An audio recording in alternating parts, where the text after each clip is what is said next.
The didgeridoo calls, and you are all here. Thank you, everybody, for joining us all across the globe. If we want to consider something that interconnects us all and we can't live without, that would be water. And we throw a little bit of salt in it, you got yourself the ocean, which accounts for 70% of this earth. And as something that is feeding the biodiversity, cleaning our oxygen, and interacting with our land much more than you could have ever imagined. We brought in the world's expert, and I would say plastics research pioneer in oceans, Marcus Eriksen, to join us here on the podcast today to talk about data behind the research of analyzing our impact in the oceans with our waste and what that means for ocean biodiversity and the effects of humanity moving forward on our climate. So, Marcus, thank you so much for coming in to join us today. Yes, thank you. Thank you for having me. Glad to join you. So, you build a raft out of junk. First of all, I appreciate the I do like to fly airplanes, so that body of the airplane on there looked absolutely phenomenal. You know, and you have a great eye also for artwork. So your ability to repurpose things that people would otherwise see as waste and turn it into something meaningful that carries a message and can emotionally connect with someone, I think is fundamentally important and symbiotic to the research that you do, you know, because you do have a PhD around these statistical surveys within the ocean and the effects of our waste within that. So I want to kick it off to understand, why is it the connection between art and the waste itself? What is that sort of attraction for you? Well, I think first of all, I don't like throwing anything away. So Okay. we just bought a farm a few months ago. It comes with a 4,000 square foot little warehouse, and I packed it full of things because I have things in storage across the country. So I actually have two Cessna aircraft fuselages. One was the raft. Other is my daughter's clubhouse sitting in an avocado tree. So the creativity, if we call it that, is, I think, like many people, just being resourceful with the materials that you have. So making use of that. The raft that you mentioned, the junk raft, that was our 2008, our first ocean voyage as an organization, a Cessna 310 aircraft, 15,000 plastic bottles tucked into fishing nets under 26 sailboat masts, Right. cut and made into a deck. And we sailed from Los Angeles to Hawaii on this homemade junk raft called Junk. But the relation between art and in this case adventure and science, really trying to communicate the issue of plastics, understanding that science by itself doesn't reach as vast an audience as art might. Art reaches a much more general audience. So combining the two, we can reach a broader audience with our message. And in 2008, the message was quite simple, just that there is trash in the oceans, it's abundant, and to also answer where is it, how much, and what the impact. So through art, through science, through adventure, Right. we'll be able to tell that story. You know, when you think about, well, for most people, a lot of them have never seen the ocean. And to tell somebody that what they're doing on land thousands of miles away can have an impact on something completely unseen that could be quite dramatic to a biodiversity of life, that's sort of like a hard bridge or connection to make because you're essentially so disassociated geographically from the effect of your causes. So have you found that, you know, art as a medium and the book and the speaking that you've been doing is helping to bridge that awareness that we do live in this world of a closed system?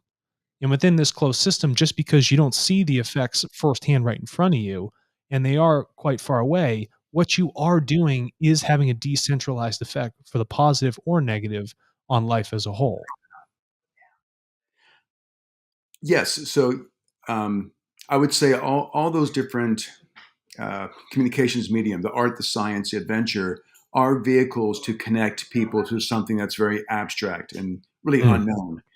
I've given talks, quite a bit to inland communities, and frequently they will ask, why would I care about the ocean? And one of the first things I say is that, well, your body is mimics the ocean concentration of water and salt. So you are an ocean within Correct. your body, and your rivers, your streams, all connect to the sea. Everything rolls downhill, and the ocean's downhill from everywhere. So to make that connection, there's another layer of this, and that is the emotion behind it. When I did that rafting voyage across the ocean, when I got halfway across, I remember I saw this fish, and it's a fish I've been watching for almost a month and a half because I watched it being born. A little thing called a rainbow runner. And when I first saw, there were 300 of them, about an inch long, yolk sac still attached. Month and a half later, there were maybe 5 or 6 of them, and they were about a foot long. And we were out of food. And I fished one just for sustenance. And I made a video of opening its stomach because I saw this very taut, almond shaped stomach. I touched with a fillet knife. It popped open, and 17 particles of plastic popped out. And it was this aha moment. I mean, it was disgusting at a core level. And that video, that photo has received so much attention, much more than any other image from that voyage. So there's an emotional connection to other life. And when we talk about art, I've always been interested in the relationship between humankind, human psychology, and the biosphere. Humans have this connection to other life. When you see other life suffering, it draws you in. So, in addition to adventure, science, and art, there's emotional connection to nature. So, in the middle of the ocean, I find when you can connect people to the wildlife there, the kinship you have with other living things, and you really talk about the suffering, people pay attention instantly. For example, I just published a paper 4 months ago on plastic bags in the stomachs of camels. I went back to Right. Kuwait. I'd been there back in 1991 when the first Gulf War. Went back there on a whole different mission to survey the Gulf of Arabia. And I met a veterinarian in Dubai, said, well, come with me, come see this. In the desert, we found 5 camel skeletons. Each had a mass of plastic trash, mostly plastic bags, in their gut, in their chest cavity. I pulled out one the size of a large suitcase, at least 2 to 3 thousand plastic bags in this camel's stomach. And when we described the suffering of these animals, went back to the hospital where this veterinarian did his work, and there was a dead camel lying there on the gurney with plastic trash in its gut. The guttural emotional response, in addition to, I said the art, the science, adventure, to show this emotional connection to the living things, it draws people in. So to connect folks to the ocean, I find connecting them to our kinship to wildlife is extremely powerful. That I know that your relatives and where you are now, there's a lot of books, a lot of literature behind you. Have you ever read anything on Albert Schweitzer? I know the author, but I have not. So I'm going to bridge a connection here. Some time ago, he wrote a book called The Reverence for Life. And this same thought process that you're carrying right here is the same realization he had deep inside at that moment when he began to witness pain of animals and how that pain had a direct effect on himself.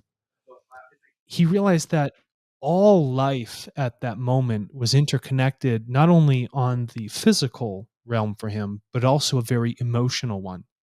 And by having a reverence for life itself, allows us to open up our perspective to how we want to view our interaction with nature as human beings because we are a part of nature. And you felt the pain emotionally, and this physically was the detriment of this living animal that didn't have to die. And it's almost like the choices we make as humanity are having these secondary and tertiary effects that are actually killing life. We're indirectly removing beautiful things from this planet that want to coexist with us, but we prevent that sort of coexistence. And I love that sort of match, and that perspective that you are carrying is one that I hope as we as a collective of human beings evolve into in the future, is having that sort of reverence for what is going on and realizing these greater systemic effects of the choices that we're making. Like it's a plastic bag. Yes, yes. And when I think about, I mentioned I was a Gulf War veteran. This is back in 1991. If you remember the burning oil wells if you Correct. weren't, if you were just a kid or weren't alive then, it's easy to find those images. I was there. I was in a hole in the sand among burning oil wells, thinking about what are we doing? What is the true cost to preserve our access to fossil fuels and secure the energy and chemistry we get from those? That's part of the big picture. So when you say a plastic bag, the chemistry of that comes from petroleum, from fossil fuels. And I don't Right. think anybody can deny that we haven't engaged in resource wars. It's been that's happened throughout history. So that's the beginning of the cost. On the back end, what I study now is the impact, ecological, social, economic impact of plastic trash in the environment. So that's the other side of things. When you put all those costs together, including the intangible suffering of other life due to our hubris, our use of single use plastics, you have to say, is that convenience of a plastic bag really worth it? The true cost from the beginning to the end. And the answer, I have not seen anyone that says yes. Everyone says flat out no, when you really lay it out that way. But I want to add one more thing about the conversation about the relationship to other life. I've been interested since grad school to present about that relationship. And there's one author, Edward O. Wilson, coined a term called biophilia, the affinity humans have for life and lifelike systems. And there are 9 characteristics of Right. biophilia. There's one, utilitarian biophilia, the exploitation of nature for material gain.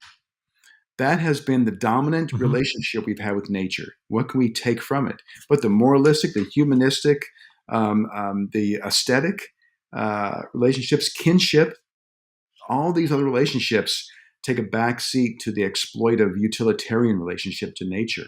So I think what I heard as you were speaking was expanding our horizons to understand the value of that relationship and all of those other characteristics that is essential Yeah. to our valuing nature going forward.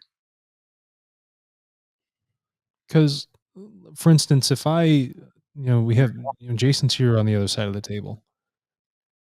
If I ignore the relationship of him being in the room, I'm losing out on a lot of data. And essentially, I create this biasy in what I think is my reality here, when in fact it's not true. I do have another human being here that is in this interaction of this conversation.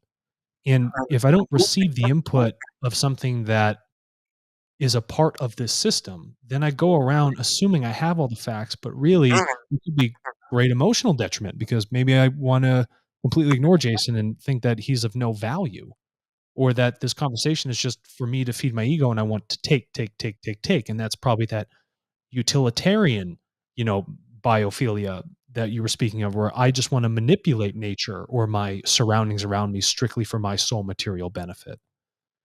And these are, it's not so much the petroleum industry that is the problem. It's our choice, I think, collectively to support that industry through our behaviors. And the fact that we are not coming together collectively to say that this is something we do not want anymore and we choose not to use it. The only reason they continue to perpetuate these things is because we afford them the opportunity to do so. And just because something's cheap and easy doesn't mean it's the right thing to do. And if, how could, and Jason, we've talked about this, fossil fuels, right? They're dead things. They're created from an anaerobic process.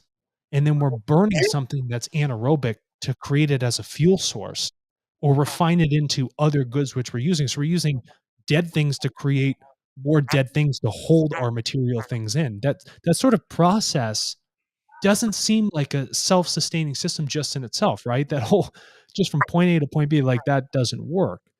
So when we look for options, new options, and we start to look at this data, and I understand that when you did your research study of these gears in the ocean, they're called gears, right? Gyres. Gyres. Yeah, gyres, like a gyroscope.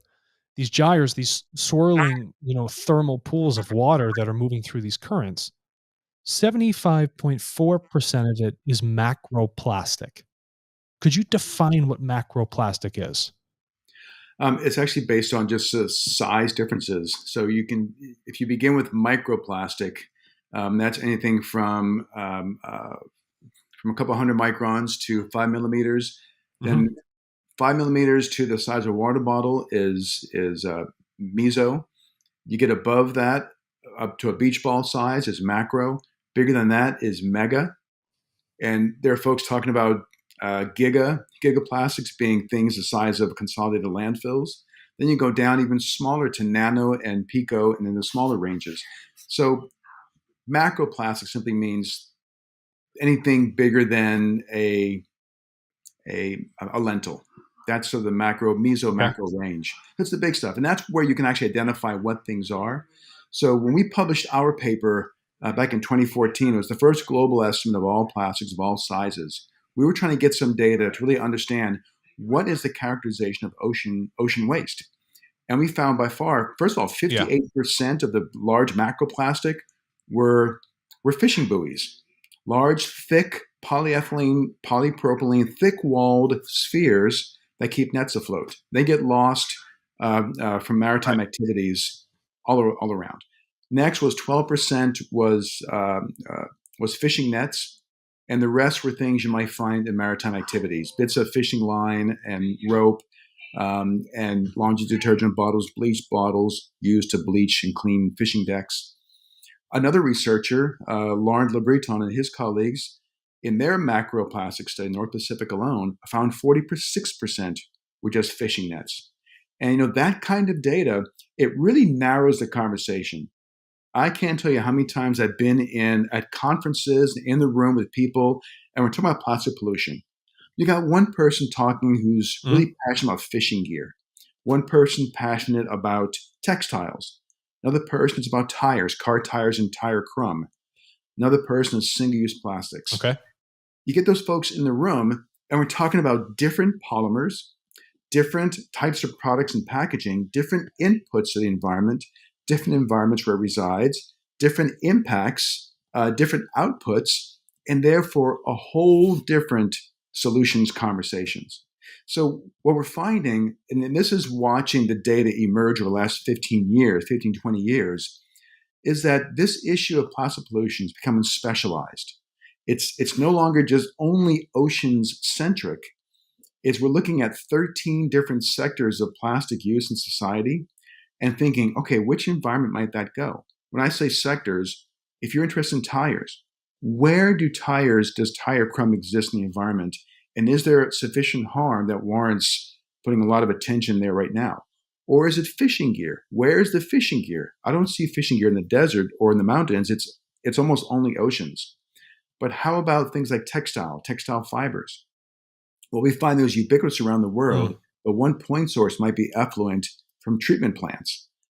So when we talk about these sectors, this is where the conversation is shifting right now. People are thinking for the upstream preventative solutions we want, it's got to be tailored per sector. So when we talk about oceans, it's mostly the fishing gear sector as you identified, and what's the preventative upstream solution we want for that maritime sector, and that's where data is Yeah. really Well, helping us. Marcus, you have a white paper, and I encourage everybody to go to your website because you have a lot of white papers on there. And one of them is says plastic pollution is ubiquitous throughout the marine environment. Yet estimates the global abundance and weight of floating plastics have lacked data particularly. So when you use the words lack data, and then I know you just said 10 or 15 years, you guys are getting a lot of data. What does that look like? Is it just because there's awareness now? And then this is kind of a two-part question with the data. And then number two, from what you're seeing now, to put into perspective, how many tons of plastic is in the ocean? Like so an average person could get this and understand the severity of it. Sure, and it's interesting you asked that question because that is precisely what we're working on right now. That's one paper that we're hoping to submit soon is another global estimate. We did one back in 2014, and those numbers were 5.25 trillion particles, and estimated a quarter million tons. And that was based on getting as much data as we could, our own data. We had just surveyed each of the five subtropical gyres. And for example, North Pacific Hmm. is one gyre, North Atlantic is one, South Pacific, South Atlantic, Indian Ocean, these accumulation zones. Indian. We Yeah. had that data and added data from a few other published sources. There wasn't much. We had under 3,000 data points, and we made that estimate. And that estimate was also based on ocean modeling studies, understanding how does a plastic bottle cap, or a fork, how does it move in those ocean currents? So we took our data, we could extrapolate to other parts of the world. But now, this recent study, we're looking at a trend analysis. What if we take everything we knew back in 1975, 80, 85, 90, 95, in 5-year increments, and do another snapshot in time? What does that trend look like? What we're finding is that it's extremely difficult. We tried so many modeling efforts and statistical tricks to understand the trend. What we got was a very coarse trend, but a significant one that shows a very steady, sort of stabilized up until the end of last century. In the last 15 years, a very drastic increase in the number of particles in the ocean surface. And our data set now is almost 4 times what we had 6 years ago. Tremendous amounts of data. So even though we can get resolution on the current snapshot, over time there are such huge data gaps. But we got this trend analysis. And with this trend analysis, we were able to make another estimate for what there is right now. It's well over 100 million tons right now, we estimate, floating in the world's oceans. The particle count, I haven't got that number just yet. We're still tweaking the model a bit. But simply, it's a whole lot more than we found 6 years ago. And that's driven by an abundance of data. But what it also tells us, like I was mentioning before about these multiple sectors, is that the ocean going forward, we need to pull away from this being only an ocean-centric issue. Oceans are great if you're studying just fishing gear. You want to mitigate fishing gear. But the other sectors, if you're focused on tires and other things, e-waste, durable goods, you're not going to go to the ocean. You can look at other places in the environment where they might reside to try and find a solution for those. And that data is emerging as well. There was a great paper, a study we're involved in San Francisco Bay, where they looked at just the bay. And they're looking at microplastics on the surface, in the water column, in sediment, near shore, offshore, in fish, in all these different places in the environment where it might reside.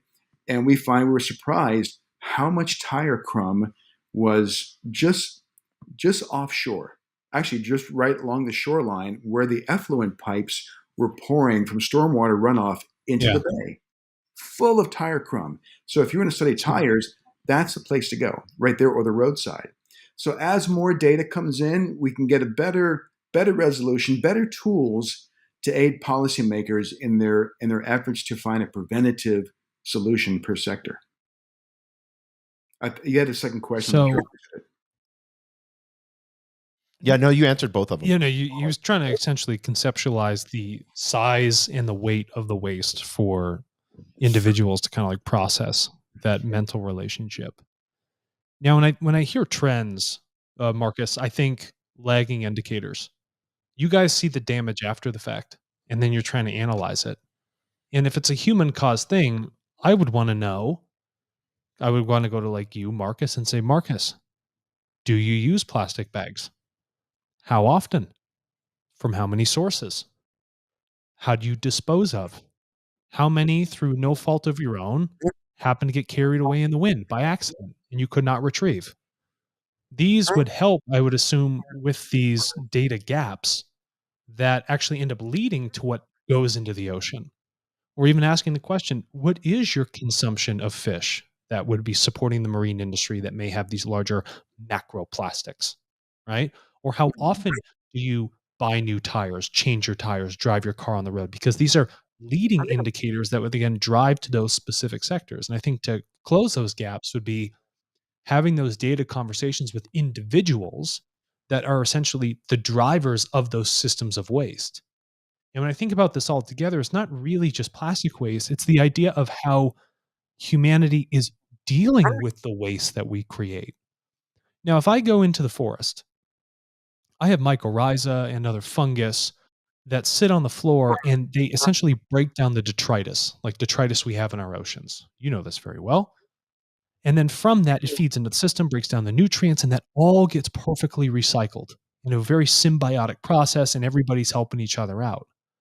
We as a species on this planet, as an organism, lack the ability in the essentially the waste we are creating, whether, if we're a tree creating sugars, right? That's waste, right? Or we're a human being creating plastic waste or anything else of that nature. We don't do a good job of either recycling it or turning it into something else that could be, albeit beneficial. So that focus, I think, has to look at those behaviors to close that data gap and help us understand how it creates those trends, and then how we can really change the direction of those trends going forward. Would that make sense? Yes, and those actually are some of the exact kinds of questions we're hearing policymakers and folks from the public and private sector ask as things shift from, we're going to focus on downstream cleanup or upstream preventative mitigations. So where do you put where's the biggest bang for your buck? About plastic bags, are we going to focus on cleaning up bags, or look at, is there a way to, the biggest bang for your buck is always a preventative solution. And those are conversations now. So I'd like to add that things are shifting away from people thinking, okay, the place in the environment where the trash exists. Initially, 10, 15 years ago, the questions or the answers people were thinking was, well, someone go clean it up. Someone go do a downstream mitigation, clean up that trash, pick it up. And now we're seeing the trend in the kinds of questions being asked is, okay, what is the source? Where are the emissions happening? And what are the activities, the behaviors, the consumer culture, the economic structures that are making that waste in the first place? And that you mentioned Sure. something really important about these biological cycles. And this is part of the circular economic thinking that's part of the conversation today. So the biological circular economy is, like you said, in the middle of the forest, mycorrhizomes are taking the detritus and putting it back into the system. That biological circular economy has been in existence since life has been on this planet. Then there's the technological circular economy, which we're not that good at. Then there's the third linear economy, Mm. which is dominant. That linear economy, as we all know so well, we extract materials, we make raw materials from those, we then make products, and those get collected. They become waste, which if they get collected as waste, they become landfilled or incinerated. Then they don't come back to the system. That's a Yeah. linear economy. And the circular economy is where we are seeing right now so much innovation, entrepreneurship, trying to create that circular economy for technical materials. So like you're saying, the plastic bag doesn't fit in a technical circular economy. It's just too difficult to capture all the bags. They're the ultimate escape artists. And like I think you mentioned about in the desert, you put a bag in a bin in a desert community, in 5 minutes it's going to blow out and be Mhm. gone. And I saw that when I went back to Kuwait. Yeah. There was one fence line; it was only plastic bags, and the fence was pushed down to the ground. So in that technical circular economy, we're seeing innovation in reuse economies, repair, remanufacture. We're seeing design. Unfortunately, it's all voluntary right now, but design innovations, designing for recovery. Like, for example, an office chair, you can take apart into 100 components and replace just ones that are broken. For me personally, I embrace the reuse and repair. I'm always going to Craigslist or OfferUp and see what's available that I can repair. I'd rather let someone else have that, Sure. spend money for the initial depreciation of the goods, and I'll buy it secondhand and fix it myself. So we're seeing those kinds of things happening. And I'll offer one more example of the reuse economy that's thriving. We've seen companies that, for example, one company vessel has one single container, a mug, and they're getting every restaurant and coffee shop in one city to collect, wash, and give that cup back to customers. It's a localized reuse economy. Repack is a company that's making reusable mailer that maybe UPS, FedEx, and Amazon may adopt in the future.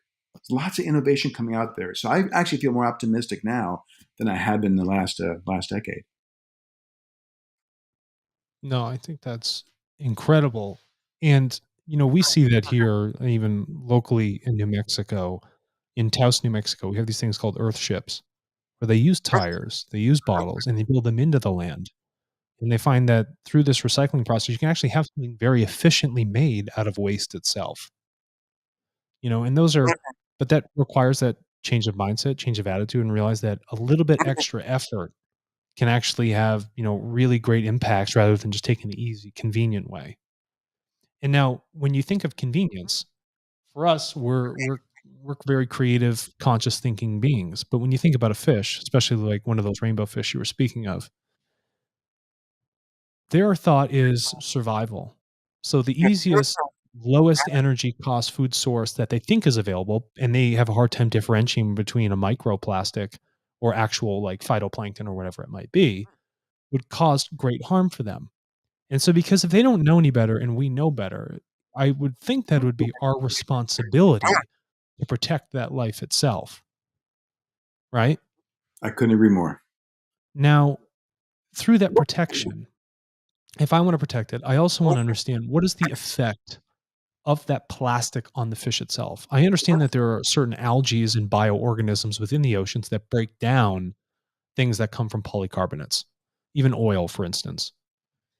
So, what is the systemic effect on the biological life of the oceans when a piece of plastic actually enters into a fish? Is this something cancerous, or what happens down the line, or actually primarily with that thing going through that ingestion itself? If you look at the impacts of plastic waste on other life, and this is both terrestrial and in the ocean, and let me use camels for an example. That's a Okay. charismatic megafauna, and I just published a paper on those. And talking with Uli Werner, he was the veterinarian in Dubai that's been working on camels for 30 years. He built a hospital there in Dubai for camels only. Um, Thinking about camels, and like the fish, all these organisms have known in the desert, for example, if it's not sand, it's food. Food is so scarce. And they'll just Right. forage on acacia trees, they'll pull leaves and anything off these trees. They've always known it to be just food. And they're consuming plastics. Either it's litter that's intentionally tossed out, and there has been evidence, a lot of evidence, people camping in the desert, leaving their trash behind, things blowing out of bins, blowing out of landfills, and all the perpetuation of single-use plastics, creating lots of opportunities for plastics to escape. The harm it might cause. When I talked with Uli Werner and I thought about the camels, these animals they keep food in their gut. They're ruminants. They eat the plastic trash. They don't know any better. Sits in their gut. It creates mechanical ailments, lacerations, ulcers on their bodies, which cause tremendous discomfort. If they bleed internally, it can cause death. If not, it creates this large mass. Now, it's common to have small masses in ruminants called a bezoar. They're usually calcified masses. They're small and they're fairly normal.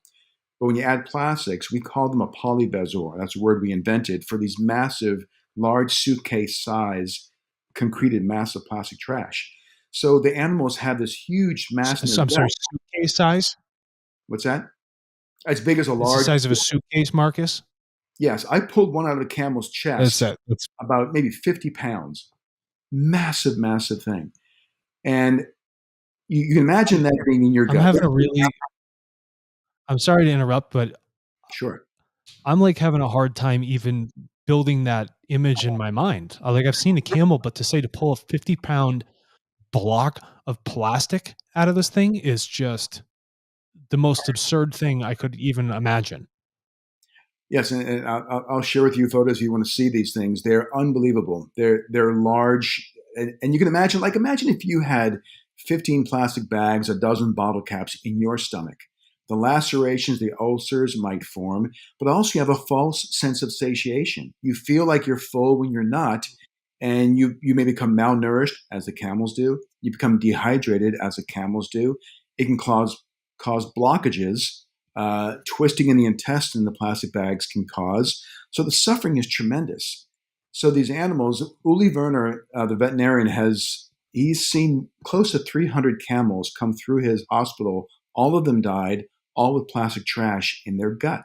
And we pulled 5 out of the desert. That became the focus of our research paper. We determined a 1% mortality rate for that local population. But that suffering, I can't imagine dying of starvation when your stomach is distended, or having an internal bleeding from just trash lacerating your stomach lining. So when I think of that, that goes back to biophilia, that affinity we have for other life. It's gut wrenching. No pun intended there, but it's emotionally horrible to think that this, because of a plastic bag, is causing that much suffering on an entire Yeah. population of organisms. It's unacceptable.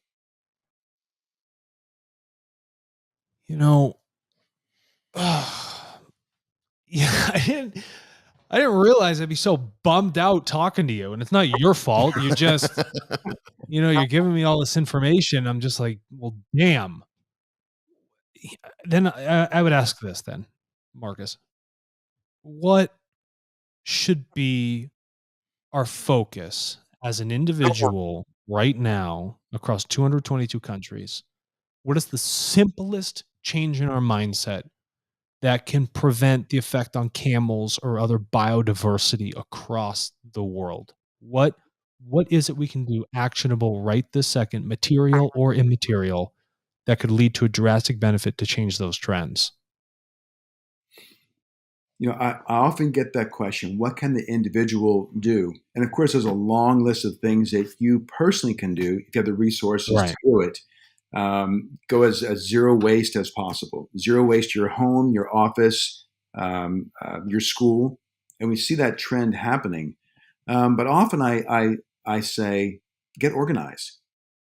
And when you get groups of people together, I've met hundreds of school groups, little eco clubs that have helped to have their school go zero waste, to switch. For example, one school in Los Angeles, this is amazing. These kids were in such an uproar over the same conversation we're having that they convinced the principal to let them take all the foamed polystyrene food trays that they use in 1 week, well over 1,000 trays. They punched a hole in the bottom, made this giant rectangular looking snake, and they hung it in the tree for 2 years until the superintendent of school of LA Unified School District, it got so much attention from this school that over a couple of years of campaigning, that superintendent said, "Okay, we're switching to paper, to a renewable resource, doesn't have the harmful effect."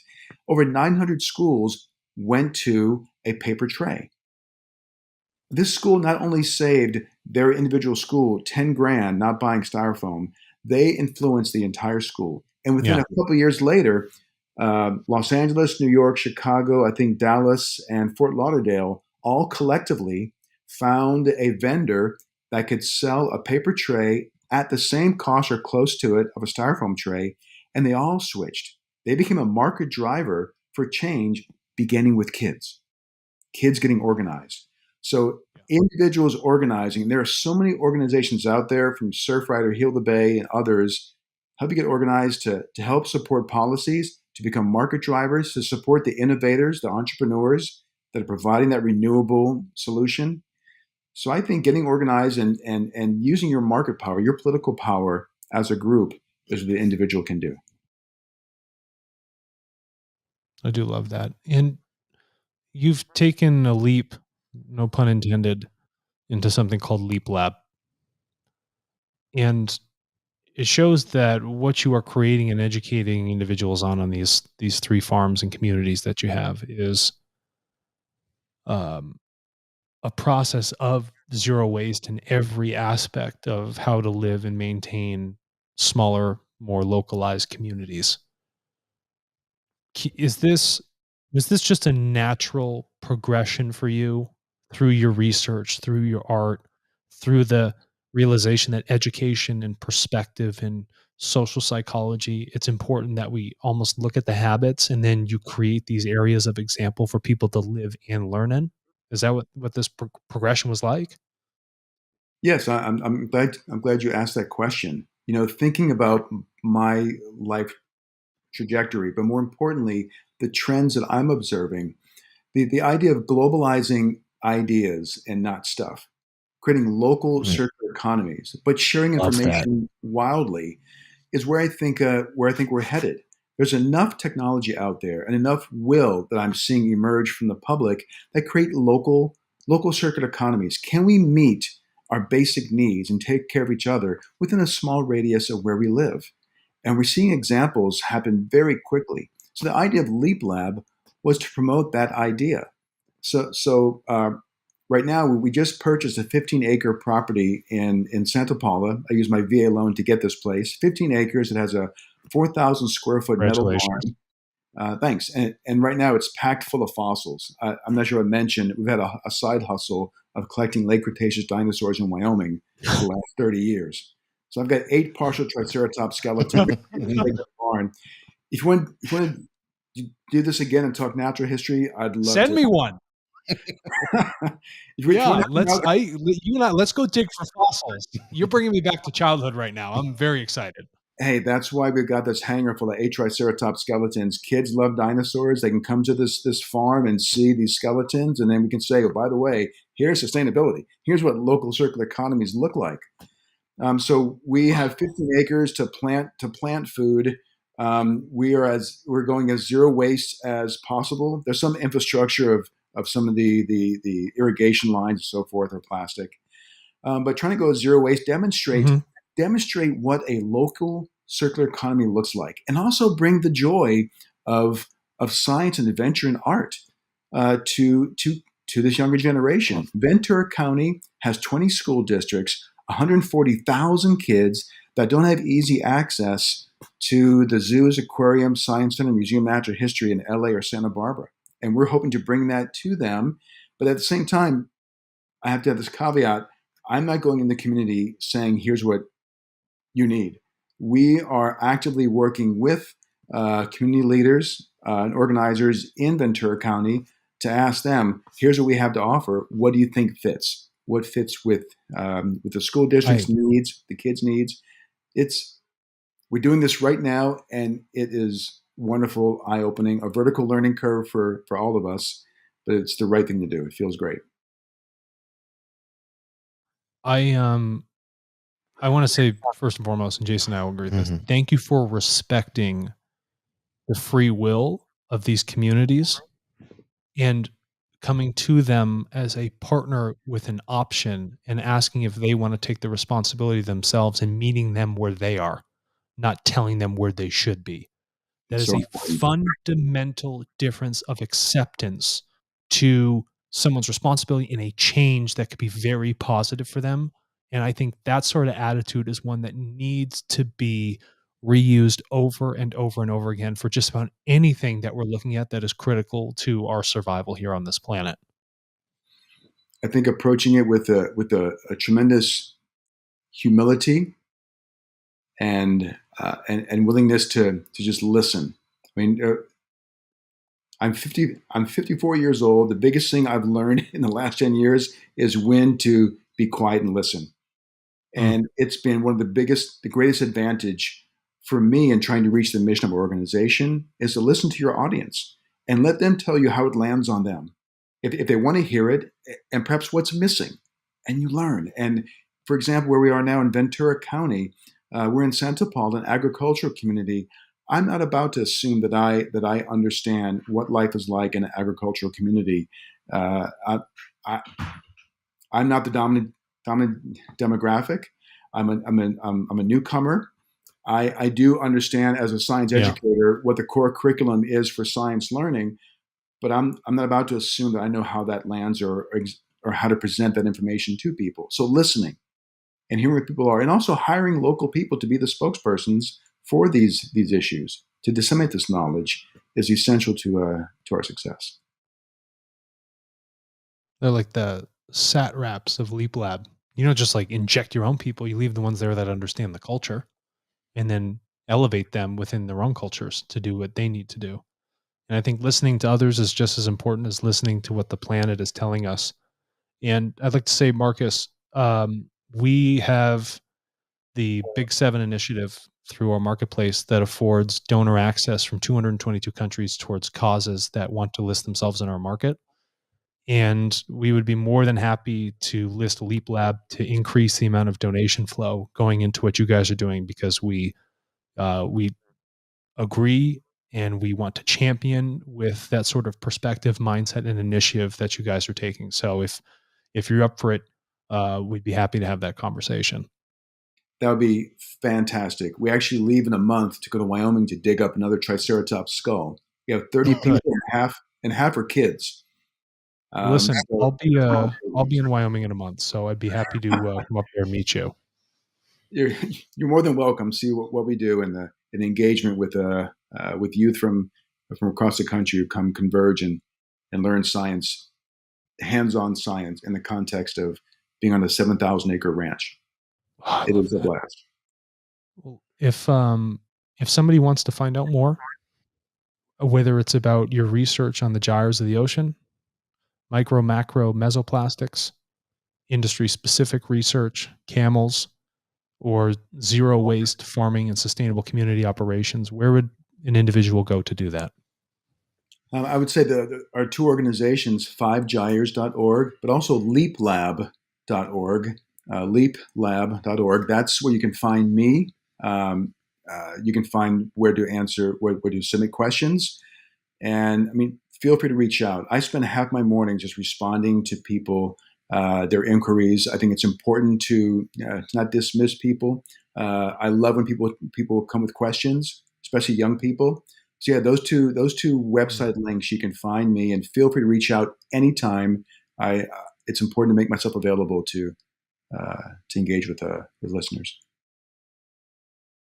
That's incredible. Well, listen, Marcus, thank you so much for coming on the Turtlecast. This has been monumentally helpful, enlightening, a great sharing of truths that need to be heard. And I think this leaves everybody with a nice firm footing for what we need to do to take action in the future. Yes, thank you very much. My pleasure. Thank you for inviting me.